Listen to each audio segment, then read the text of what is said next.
नमस्कार, मैं हूं रूपाली और आप सभी का स्वागत है शहरी समाचार में। चलिए बात करते हैं आपके अपने शहर की मुख्य खबरों के बारे में। हमने इतिहास से कोई सबक नहीं लिया। आज भी हम लोग जाति के नाम पे, धर्म के नाम पे लड़ रहे। हमें जब भारत का चाइना से मुकाबला था, उस टाइम हम अंदर से लड़ेंगे या बाहर से लड़ेंगे। जो भी नेता थे, और राजपूत हो या जाट हो, मैं स्पष्ट शब्दों में अपने दिल की बात कहता हूँ। जो भी समाज में जातियों में फूट डालने की कोशिश करे, हमारे समाज को, उसी के समाज को उसका विरोध करना चाहिए पूरी ताकत से, बजाय का सपोर्ट करने की। यदि इस देश को बचाना ना, इस देश को तो इन सनातनियों को संगठित करो।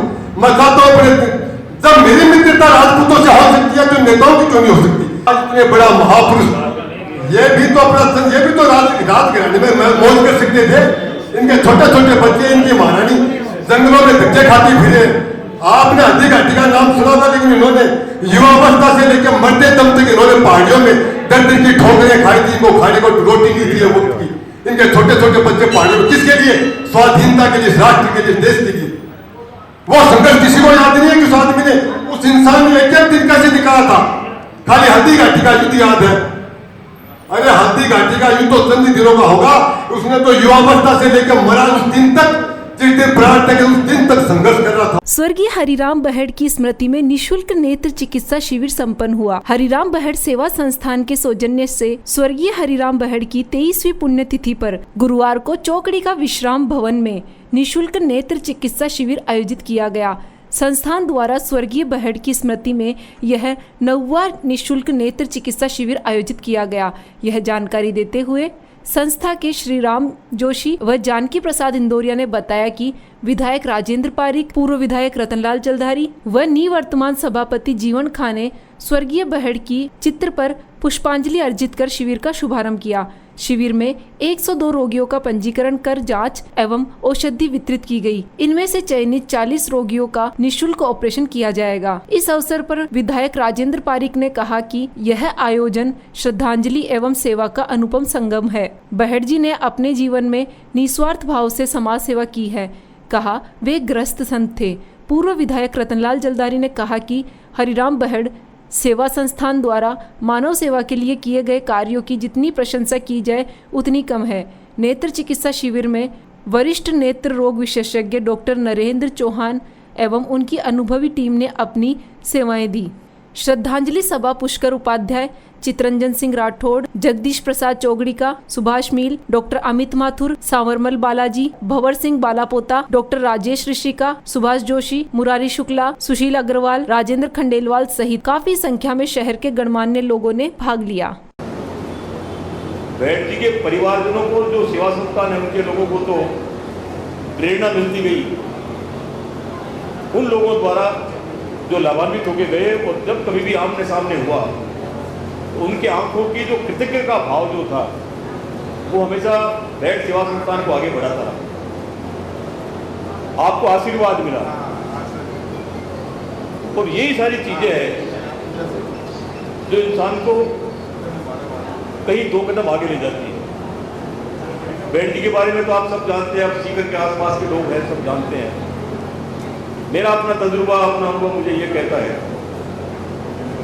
कि कबीर की उस वाणी को उन्होंने जीवंत किया। कबीर ने जैसे अपने चदरिया जैसे ओढ़ी थी, वैसी की वैसी रख दी।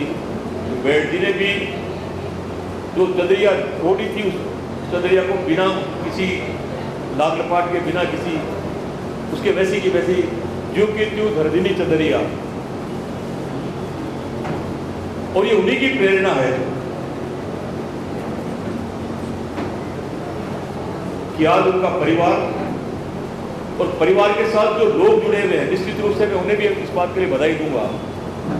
निस्वार्थ भाव से सेवा के प्रकल्प को उन्होंने जो आगे बढ़ाया है, वो बधाई के पात्र है।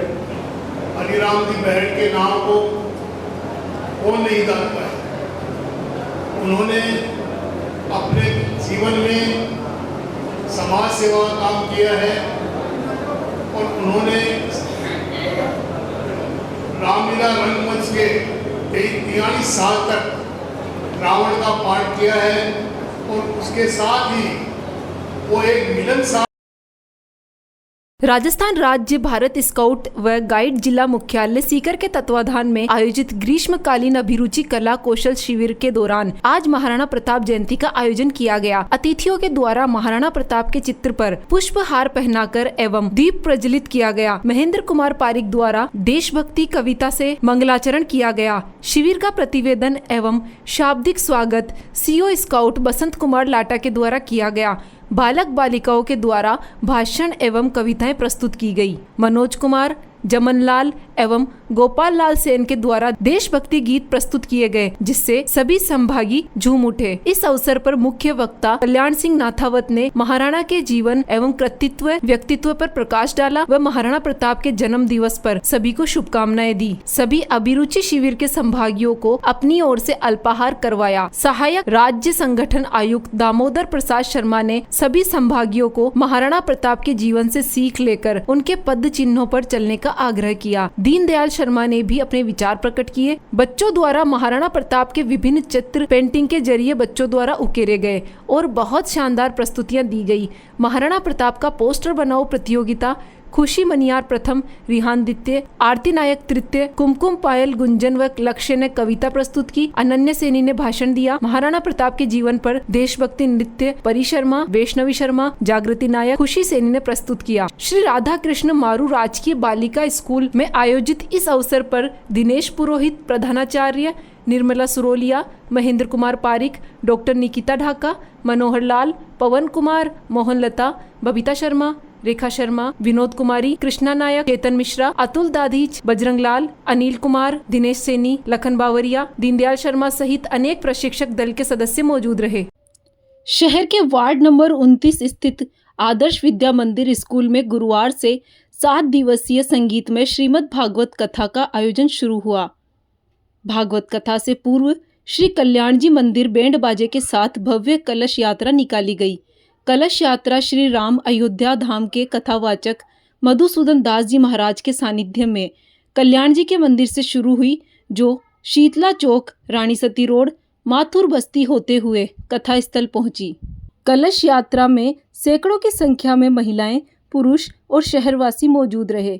कथावाचक आचार्य मधुसूदन दास जी महाराज ने बताया कि आज कलश यात्रा के साथ संगीत में श्री भागवत कथा का शुभारंभ हुआ है।